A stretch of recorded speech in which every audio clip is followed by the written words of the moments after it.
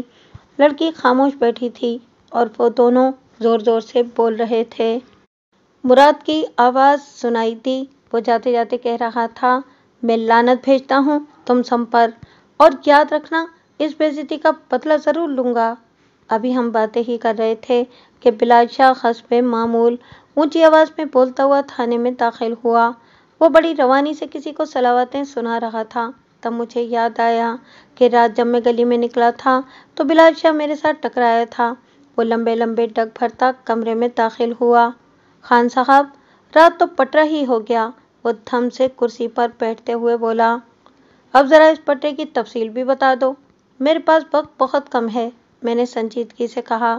اس کے بعد بلال شاہ نے ہاتھ نچا نچا کر اپنے مخصوص ڈرامائی انداز میں جو طویل کہانی سنائی، اس کا لب لباب یہ تھا کہ رات جب آگ لگی، بلال شاہ دوڑتا ہوا موقع پر پہنچا۔ اس نے وہاں ایک شخص کو افراتفری میں بھاگتے ہوئے دیکھا۔ بلال شاہ تاڑ گیا کہ یہ شخص مجرم یا مجرموں کا ساتھی ہے۔ اس نے فوراً اس کے پیچھے دوڑ لگا دی۔ وہ شخص گاؤں کے اندر سے ہوتا ہوا پرلی جانب نکل گیا۔ بلال شاہ کے مطابق یہ تعاقب کم و بیش 2 میل تک جاری رہا اور بلال شاہ کا پٹرا ہو گیا، لیکن مکمل پٹرا اس وقت ہوا جب بھاگنے والا شخص مجرم کی بجائے بلال شاہ کا ایک لنگوٹیا یار نکلا۔ گاؤں سے باہر ایک ویران جگہ جا کر وہ کھڑا ہو گیا اور ادھر ادھر دیکھنے لگا۔ ہانپتے کانپتے بلال شاہ نے اسے پکڑ لیا اور تب اسے پتہ چلا کہ یہ تو اس کا دوست شیدہ کمار ہے جو اپنے مفرور گدھے کے پیچھے نکلا ہوا ہے۔ دراصل جس وقت آگ بھڑکی، قریب ہی بندھا ہوا شیدے کا گدھا رسی توڑوا کر بھاگ نکلا۔ اب گاؤں سے 1.5 میل کے فاصلے پر گدھا اسے جل دے کر کہیں غائب ہو گیا تھا اور وہ حونکوں کی طرح منہ اٹھائے چاروں طرف دیکھ رہا تھا۔ قصہ مختصر، شیدے نے بلال شاہ کو گدھے کی تلاش میں اپنے ساتھ شریک کر لیا۔ 1 اور 1 تو 11 ہوتے ہیں۔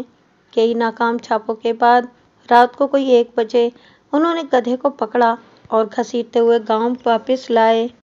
اس سارے واقعے میں میرے لیے صرف ایک کام کی بات تھی اور وہ تھی شیدے کمار کی موقع پر موجودگی۔ بلال شاہ کی بات سے ظاہر تھا کہ شیدہ بالکل ابتدائی لمحوں میں موقع واردات پر موجود تھا۔ میں نے اسے تھانے بلوایا۔ وہ بہت سہما ہوا تھا۔ وہ مجرموں کی تو کوئی نشاندہی نہ کر سکا، لیکن مجھے احساس ہوا کہ وہ کچھ چھپانے کی کوشش کر رہا ہے۔ میرے سوالوں کے جواب میں اس نے بتایا کہ وہ آج کل کھیتوں میں کوڑا کرکٹ ڈال رہا ہے۔ کل رات اس کے گدھے ریاست کے کھیتوں ہی میں بندھے ہوئے تھے۔ یہاں تک پہنچ کر شیدہ ایک بار پھر ہچکچانے لگا۔ میں نے اسے تھوڑا سا حوصلہ دیا تو وہ بولا، تھانے دار جی، میں ریاست اور ان کے گھر والوں کی بڑی عزت کرتا ہوں۔ اپنی شادو بی بی بھی بڑی نیک اور سمجھدار ہے، لیکن ایک لڑکا اسے چکر دینے کی کوششوں میں لگا ہوا ہے۔ ساری بات کھول کر بتاؤ، کون ہے وہ لڑکا؟ میں نے ذرا تہکمانہ لہجے میں کہا۔ جی اس کا نام مراد ہے، ان لوگوں کا کوئی رشتہ دار ہے۔ پھر ذرا رک کر بولا، سرکار، کل رات میرے جانور ریاست کے کھیتوں ہی میں بندھے ہوئے تھے۔ ریاست اور اس کا ایک ساتھی گندم کے پاس ہی چارپائیاں ڈال کر سوتے تھے۔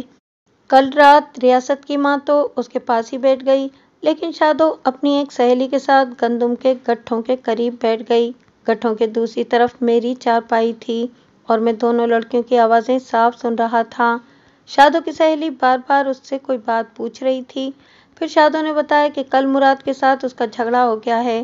دراصل مراد چاہتا تھا کہ شادو رات کے وقت اسے جامنوں والے باغ میں ملے۔ شادو نے جواب دیا کہ تایا کی لڑکی کی شادی ہونے والی ہے، وہاں جی بھر کر باتیں کر لینا۔ مراد اپنی ضد پر اڑا رہا۔ شادو نے صاف لفظوں میں کہا کہ وہ اپنے بھائی کی عزت خطرے میں ڈال کر اسے ملنے نہیں آ سکتی۔ اس بات پر مراد ناراض ہو گیا اور اسے برا بھلا کہہ کر چلا گیا۔ اب شادو کی سہیلی اسے مشورہ دے رہی تھی کہ وہ مراد کو منا لے، لیکن شادو کا کہنا تھا کہ وہ بڑے غصے میں گیا تھا۔ مجھے اسے ڈر لگتا ہے۔ دونوں سہیلیاں کافی دیر وہاں بیٹھی مراد کی باتیں کرتی رہیں۔ آخر شادو کی ماں نے آواز دی اور وہ اٹھ کر چلی گئی۔ میں بڑے غور سے شیدے کی باتیں سن رہا تھا۔ اس کی باتوں سے اندازہ ہوتا تھا کہ آگ کی واردات میں مراد پر شک کیا جا سکتا ہے۔ اس سے پہلے پریم سنگھ نے بتایا تھا کہ مراد نے ریاست کو دھمکی دی تھی۔ اب پتہ چلا تھا کہ آگ لگنے سے صرف ایک روز پہلے ریاست کی بہن سے اس نے جھگڑا کیا تھا۔ اس پورے معاملے کو سمجھنے کے لیے مجھے مراد اور شادو کے بارے میں زیادہ سے زیادہ جاننے کی ضرورت تھی۔ میں نے مراد کو بلانے کے لیے ASI گوبندر کو بھیجا، لیکن پتہ چلا کہ وہ بیج خریدنے کے لیے شہر گیا ہوا ہے۔ وہاں اسے پیشی بھی بھگتنی ہے۔ ایک ہفتے سے پہلے اس کے آنے کی امید نہیں۔ شادو کے بارے میں جاننے کے لیے میں نے گاؤں کی دائی بھاگا سے کام لینے کا فیصلہ کیا۔ بھاگا ایک قابل اعتماد عورت تھی اور اس سے پہلے بھی میرے کئی کام کر چکی تھی۔ اس نے چند روز میں ہی مجھے مطلوبہ معلومات بہم پہنچا دیں۔ اس نے بتایا کہ ریاست کی بہن شادو اور مراد ایک دوسرے سے محبت کرتے ہیں۔ بچپن سے ان کے رشتے کی بات چل رہی ہے، لیکن ابھی تک کوئی فیصلہ نہیں ہوا۔ کچھ عرصے سے دونوں گھروں کے تعلقات خراب ہو گئے ہیں اور اب ان کا رشتہ ہوتا ہوا نظر نہیں آتا۔ سب سے بڑی رکاوٹ ریاست کی ہے۔ وہ اس رشتے کے حق میں نہیں۔ اس کی ماں اپنی بہن کو لڑکی دینا چاہتی ہے، لیکن بیٹے کی وجہ سے مجبور ہے۔ بیچاری لڑکی دو گھرانوں کی لڑائی میں خواہ پس رہی ہے۔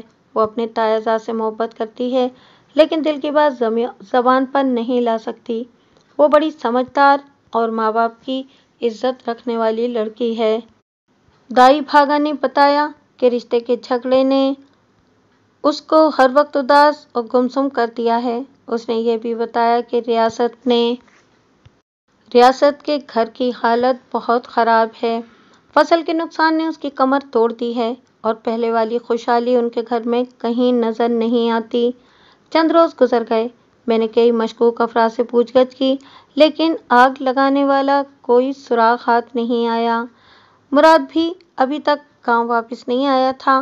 اس اثناء میں میرے تھانے کے ایک دوسرے موضع میں قتل ہو گیا اور میں اس سے زیادہ اہم کیس کی تفتیش میں لگ گیا۔ قریباً 2 ہفتے بعد کا واقعہ ہے۔ میں صبح تھانے میں آ کر بیٹھا ہی تھا کہ باہر صحن میں کسی عورت کے رونے کی آواز آئی۔ چند لمحے بعد ASI گوبندر ایک نحیف و لاغر بڑھیا کو بازوؤں سے تھامے اندر داخل ہوا۔ چند اور افراد بھی ان کے پیچھے پیچھے تھے۔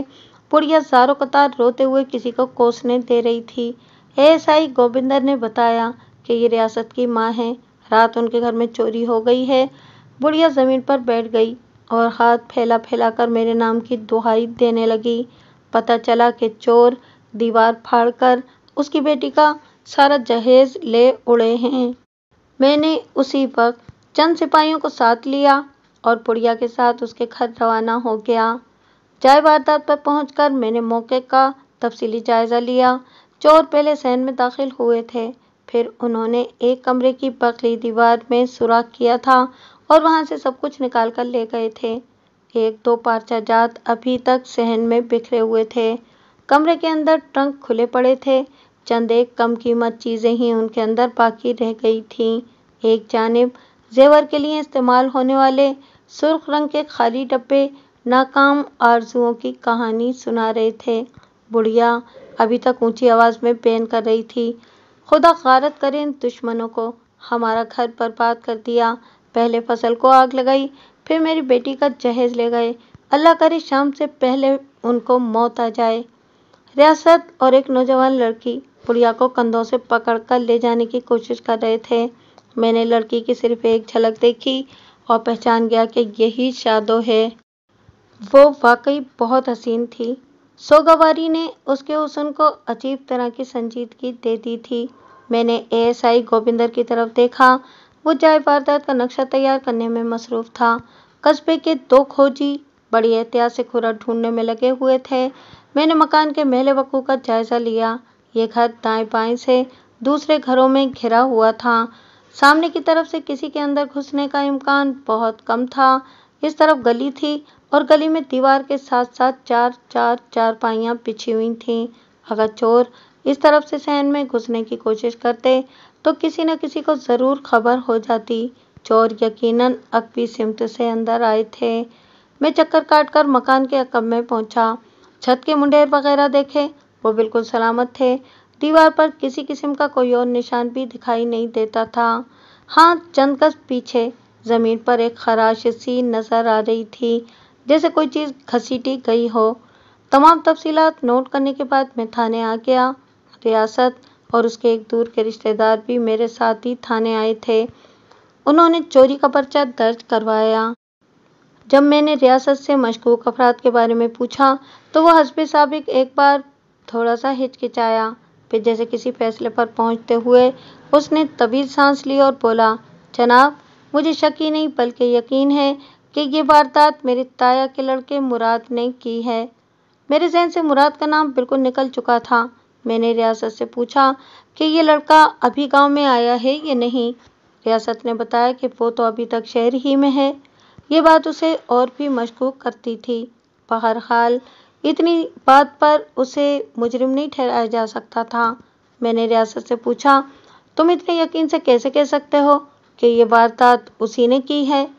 ریاست نے کچھ کہنے کے لیے منہ کھولا، لیکن پھر اس کا چہرہ غصے کی وجہ سے سرخ ہو گیا۔ اتنے میں اس کے ساتھ آیا ہوا ایک بوڑھا شخص بولا، میں اس کا چچا ہوں تھانے دار صاحب، میں آپ کو بتاتا ہوں، مراد اچھے چال چلن کا لڑکا نہیں۔ اب تک ہم صرف اپنی عزت کی وجہ سے خاموش تھے۔ اس کے گھر والے ہم سے بیٹی کا رشتہ مانگتے تھے، لیکن ہم نے انکار کر دیا۔ وہ لڑکا اب بھی اس چکر میں ہے اور دھمکیاں دیتا رہتا ہے۔ میں تو یہ کہوں گا کہ فصل کو آگ بھی اسی نے لگوائی تھی۔ وہ چاہتا تھا کہ جس طرح بھی ہو ریاست اپنی بہن کی ڈولی نہ اٹھا سکے۔ ریاست اس کٹائی پر بہن کی شادی کرنا چاہتا تھا، اس لیے مراد اور اس کے ساتھیوں نے اس کی فصل جلا دی۔ لیکن جب انہوں نے دیکھا کہ ریاست نے اب بھی فیصلہ نہیں بدلا اور وہ جلدی بہن کے ہاتھ پیلے کر دے گا، تو اس نے چوری کی اور جہیز کا سامان لے اڑا۔ یہ تو شکر ہے اسے موقع نہیں ملا، ورنہ وہ ہماری عزت سے بھی کھیل جاتا۔ ہم اتفاق رائے سے بیان دیتے ہیں کہ فصل کے نقصان اور چوری کا ذمہ دار مراد ہے۔ مراد کے خلاف پرچہ درج کرنے کے بعد میں نے ASI گوبندر کو ایک چھاپہ مار پارٹی دے کر شہر روانہ کیا۔ اس پارٹی نے مراد کے چھوٹے بھائی کو بھی ساتھ لے لیا تھا۔ 2 دن کی بھاگ دوڑ کے بعد انہوں نے اسے امرتسر کے ایک چھوٹے سے ہوٹل سے گرفتار کر لیا۔ میں اس وقت دفتر سے اٹھنے کی تیاری کر رہا تھا جب گوبندر اسے لیے ہوئے میرے کمرے میں داخل ہوا۔ مراد نے سفید قمیض اور تہمد پہن رکھا تھا۔ وہ مضبوط جسم کا ایک دراز قامت نوجوان تھا۔ لمبودرے چہرے پر باریک باریک مونچھیں جچ رہی تھیں۔ اس کے چہرے میں سب سے نمایاں چیز اس کی آنکھیں تھیں۔ یوں لگتا تھا جیسے ابھی سو کر اٹھا ہے۔ ایک لمحے کے لیے تو مجھے شک گزرا کہ شاید اس نے نشہ وغیرہ کیا ہوا ہے۔ میں نے اسے بیٹھنے کے لیے اشارہ کیا۔ وہ سامنے بچھی ہوئی چارپائی پر بیٹھ گیا۔ اب مجھے یاد پڑ رہا تھا کہ 1-2 دفعہ پہلے بھی میں نے اسے قصبے میں آتے جاتے دیکھا تھا۔ نکلتے ہوئے قد کی وجہ سے وہ فوراً نگاہوں میں آ جاتا تھا۔ کیا نام ہے تمہارا؟ میں نے خالص تھانے دارانہ لہجے میں کہا۔ مراد علی جناب۔ وہ گھبرایا ہوا تو تھا لیکن بہت زیادہ نہیں۔ کیا کرتے ہو؟ تھوڑی سی زمین ہے جس پر محنت کرتا ہوں۔ جسم کے برعکس اس کی آواز کافی بھاری بھرکم تھی۔ کل رات کہاں تھے تم؟ میں نے اچانک سوال کیا۔ اس نے بڑے اعتماد سے اپنے بیگ میں ہاتھ ڈالا اور کاغذوں کا ایک بلندہ سامنے میز پر رکھ دیا۔ میں نے گھور کر دیکھا اور کاغذوں کو الٹنے پلٹنے لگا۔ ان کاغذوں کے مطالعے سے مراد کی پوزیشن کافی حد تک صاف ہو جاتی تھی۔ ڈسٹرکٹ کورٹ میں زمیں کا ایک کیس چل رہا تھا جس میں مراد علی فریق تھا۔ پیشی کی تاریخیں بدلنے کی وجہ سے اسے گاؤں واپس آنے میں دیر ہو گئی تھی، اور پھر وہ بات جو مراد کے حق میں جاتی تھی وہ یہ تھی کہ ریاست کے مکان کے پچھواڑے میں نے زمین پر جو لکیر دیکھی تھی وہ کسی پیشہ ور چور کی طرف اشارہ کرتی تھی۔ یہ لکیر کسی بانس یا لمبی لکڑی کی وجہ سے آئی تھی۔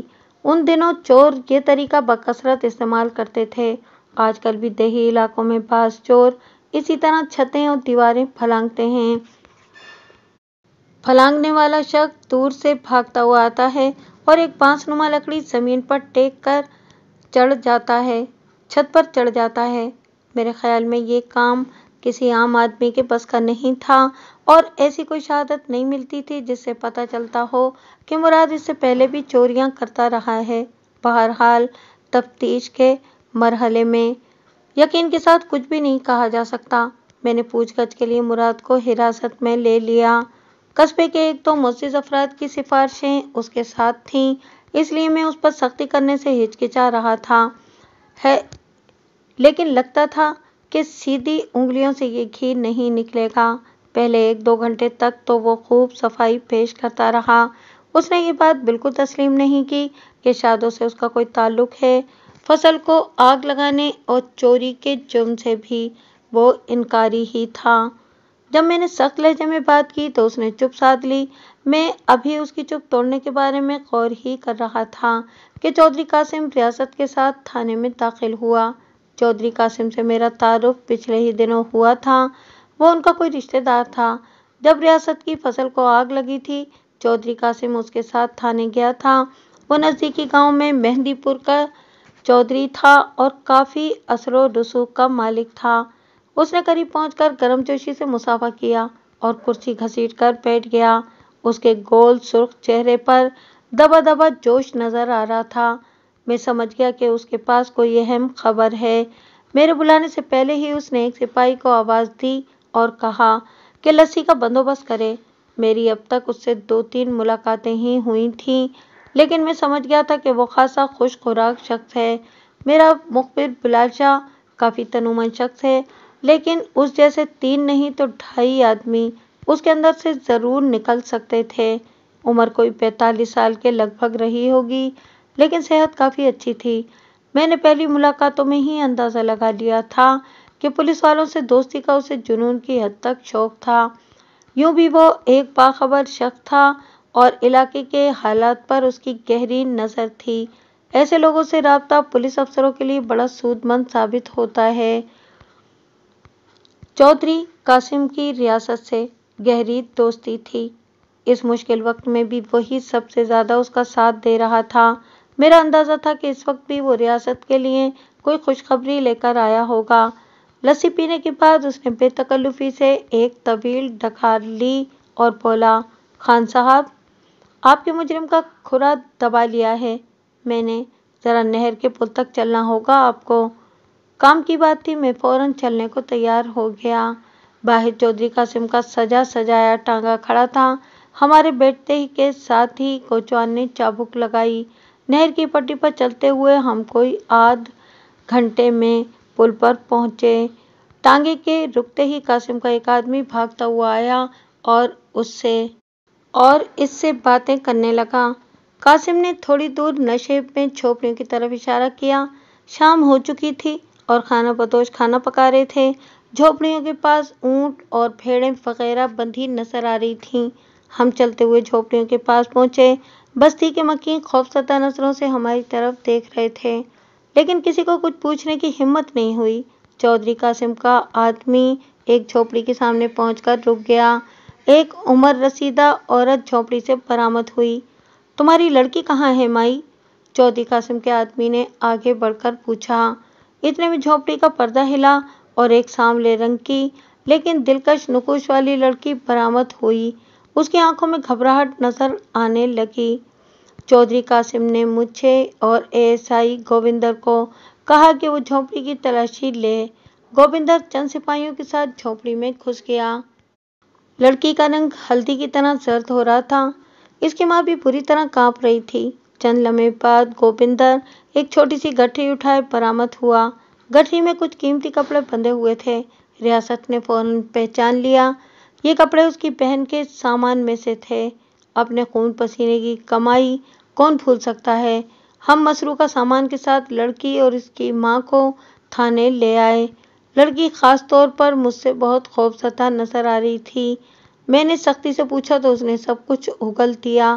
اس نے اعتراف کیا کہ مراد سے اس کی جان پہچان ہے۔ وہ اکثر چوری چھپے اس سے ملتی تھی۔ اس نے مراد کے بارے میں اور بھی بہت کچھ بتایا۔